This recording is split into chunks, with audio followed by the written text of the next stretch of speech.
আসসালামু আলাইকুম। এখন দেখবেন সংবাদ শিরোনাম। একদলীয় শাসন দেখতে চায় না জামায়াত। কুমিল্লার জনসভায় ডাক্তার শফিকুর রহমান, প্রভু নয় অসংখ্য বন্ধু থাকবে এমন বাংলাদেশ গড়ার প্রত্যয়।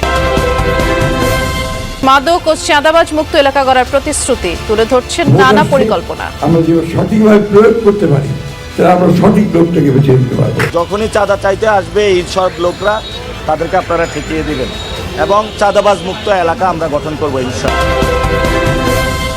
কয়েক জায়গায় নির্বাচনী সহিংসতা, প্রাণহানি সহ আছে আহত। ভোটের নিরাপত্তায় সারা দেশে মোতায়েন করা হবে 37,000 বিজিবি সদস্য। ছোপ ছোপ রক্ত আর খাড়ি খাড়ি লাশ থেকে রেহাই পাবে। যারা 15.5 বছর ফেসিবাদ কায়েম করে রেখেছিল, তারাই বাংলাদেশের সমস্ত ব্যাংকগুলা ডাকাতি করেছে, শেয়ার মার্কেট লুট করেছে, জনগণের পকেট কেটেছে,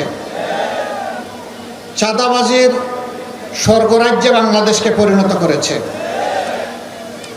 দুর্নীতিতে দেশকে ডুবিয়ে দিয়েছে। তারা মানুষকে আপনজনের বুক থেকে ধরে নিয়ে গুম করে আয়না করে ফেলে রেখেছে। দিন নয়, সপ্তাহ নয়, মাস নয়, বছরের পর বছর। আপনজনরা জানতেন না তারা বেঁচে আছেন নাকি দুনিয়া থেকে বিদায় নিয়েছেন। তারা জানতেন না তারা কোথায় পড়ে আছেন। খবরের সাইজের একটা ঘরের মধ্যে বছরের পর বছর ওখানেই থাকা, ওখানে পেশাব, ওখানে পায়খানা, ওখানে খাবার, ওখানে গোসল, ওখানে সবকিছু। আপনারা ইচ্ছা করলে দেখে আসতে পারেন। জুলাই স্মৃতি জাদুঘর বানা হয়েছে।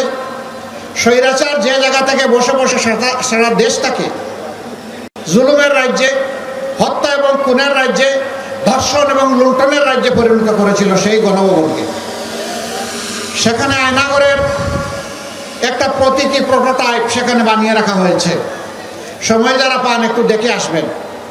স্বৈরাচারের অনেকগুলো ছিন্নবর্ণ সেখানে রেখে দেওয়া হয়েছে। এটা আগামী বিশেষ করে যারা দেশ করবে তাদেরকে এটা দেখে এখান থেকে শিক্ষা নেওয়া উচিত। মানুষের সাথে জুলুম করলে তার পরিণতি কি হতে পারে, এই জাদুঘরটা দেখলে তার অনেকটুকুই বোঝা যাবে বলে আমি বিশ্বাস করি। সম্মানিত ভাই ও বোনেরা, এই বাংলাদেশ আমাদের প্রিয় জন্মভূমি।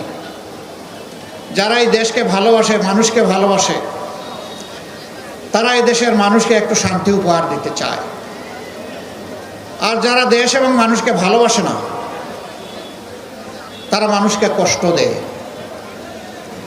এত নির্যাতন, এত জ্বালাতন একটা দলের উপর করা হয়েছে, যার শীর্ষ 11 জন নেতাকে প্রতিহিংসা বশত মিথ্যা অভিযোগ দিয়ে হত্যা করা হয়েছে।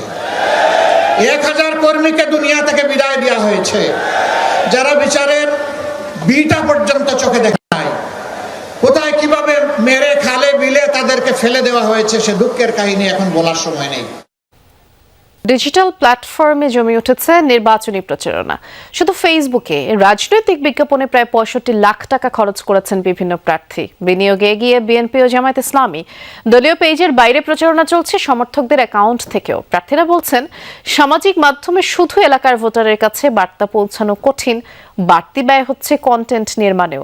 যদিও ডিজিটাল প্ল্যাটফর্মে ব্যয়ের সীমা তদারকি নিয়ে প্রশ্ন আছে গবেষক। আমরা সরকার গঠনে সক্ষম হলে ফ্যামিলি কার্ড চালু করব। আইন শৃঙ্খলার পরিবেশ যাতে ঢাকা 11 এলাকায় ভালো থাকে সেজন্য উদ্যোগ গ্রহণ করব। নির্বাচনের আগে সোশ্যাল মিডিয়া এখন যুদ্ধক্ষেত্র। পোস্টার, লিফলেট, ব্যানারের বদলে প্রার্থীদের লড়াই চলছে ভিডিও, গ্রাফিক্স, লাইভ আর রিলস দিয়ে। কিছু ডলার খরচ করলেই ভোটের দাবি চলে যাচ্ছে 13 কোটি ইন্টারনেট গ্রাহকের কাছে, যার মধ্যে 6.5 কোটি ফেসবুক, 5 কোটি ইউটিউব আর বাকিরা ইনস্টাগ্রাম আর টিকটক ইউজার। আবার প্রার্থী বা তার দলের ফলোয়ারদের সংখ্যাও নেহায়েত কম। ডিজিটাল প্রচারণায় এবার তাই জনবল নিয়োগ করেছেন প্রায় সব প্রার্থী।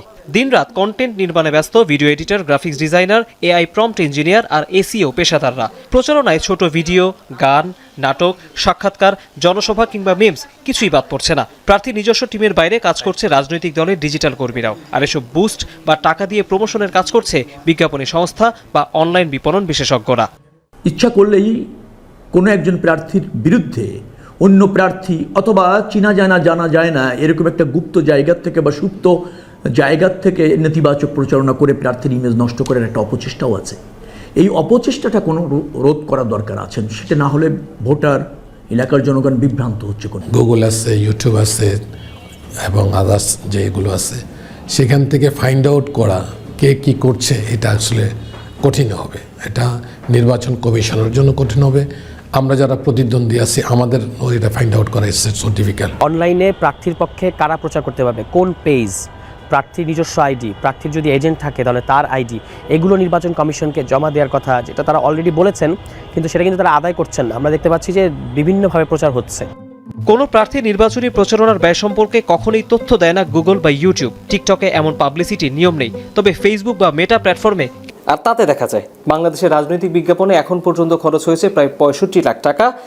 এর মধ্যে 112টি পেজ অন্তত $100 খরচ করেছে। $100 নিচে হলে সেই তথ্য আবার ফেসবুকের কাছ থেকে পাওয়া যায় না। আরও তথ্য হচ্ছে বিএনপি গত 30 দিনে 37 লাখ টাকা ও জামায়াতে ইসলামী 13 লাখ টাকা খরচ করেছে ফেসবুকের ডিজিটাল প্রচারণায়। এখন পর্যন্ত বিএনপি 2224টি, জামায়াতে ইসলামী 740টি, ইসলামী আন্দোলন 80টি ও এনসিপি 77টি বিজ্ঞাপন চালিয়েছে। এবং ডিজিটাল প্রচারণায় এখন পর্যন্ত সর্বোচ্চ ব্যয় করেছেন চট্টগ্রামের একজন বিএনপি প্রার্থী। প্রার্থীদের এমন ডিজিটাল ডামাডোলে নির্বাচন কমিশনের নজরদারি আদৌ কি আছে? কেউ ব্যয়ের সীমা ছাড়িয়ে গেলে কিভাবে বুঝবে ইসি? এমন প্রশ্ন এখন উঠছে হরহামেশা। $100 নিচে আলাদা করে অনলাইন বুস্টিং করলে সেই তথ্য সামাজিক মাধ্যম দেয় না, তার মানে বাস্তব খরচ আরও বেশি।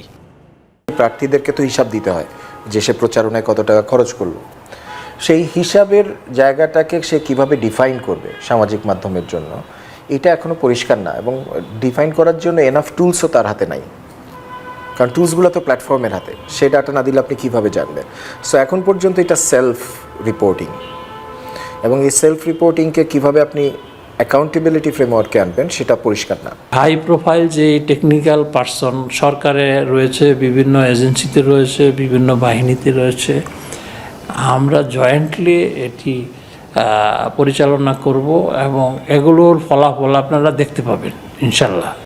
আসছে জাতীয় নির্বাচনে মোট ভোটারের প্রায় অর্ধেক 18 থেকে 35 বছর বয়সী, যাদের বড় অংশ ইন্টারনেট ব্যবহার করে। ঢাকা 10 আসনের মধ্যে, ফলে এই অঞ্চলে কিন্তু বেশ কিছু সমস্যা এরই মধ্যে এলাকাবাসী ভোগ করছেন, যার মধ্যে হাজারীবাগ এলাকা কিন্তু ধারণ ক্ষমতার চেয়েও অনেক বেশি মানুষ সেখানে বসবাস করছেন। একই সঙ্গে গ্যাস সংকট আছে, চাঁদাবাজির অনেক অভিযোগও আসে মাঝে মধ্যে এখান থেকে। প্রার্থীরা যারা আছেন তারা কিন্তু প্রত্যেকেই আশ্বাস দিচ্ছেন যে এই সমস্ত সমস্যা তারা মোকাবেলা করবেন, সমাধান করবেন। কিছুক্ষণ আগে কিন্তু আমরা প্রায় আধা ঘন্টা আগে এখান দিয়ে আসলে বিএনপির মনোনীত প্রার্থী শেখ রবিউল আলম প্রচারণা চালিয়েছেন, তারও কিছুক্ষণ আগে চালিয়েছেন এখানে দাঁড়িপাল্লা মার্কায় যিনি দাঁড়িয়েছেন সেই প্রার্থী। এবং সব মিলিয়ে আসলে অন্যান্য যারা প্রার্থী আছেন সবাই নিজেদের মতো করে প্রচারণা চালাচ্ছেন, যেহেতু হাতে কিন্তু খুব বেশি সময় আর নেই, কারণ 10 ফেব্রুয়ারি সকাল 7:30 পর্যন্ত প্রচারণা চালানো যাবে।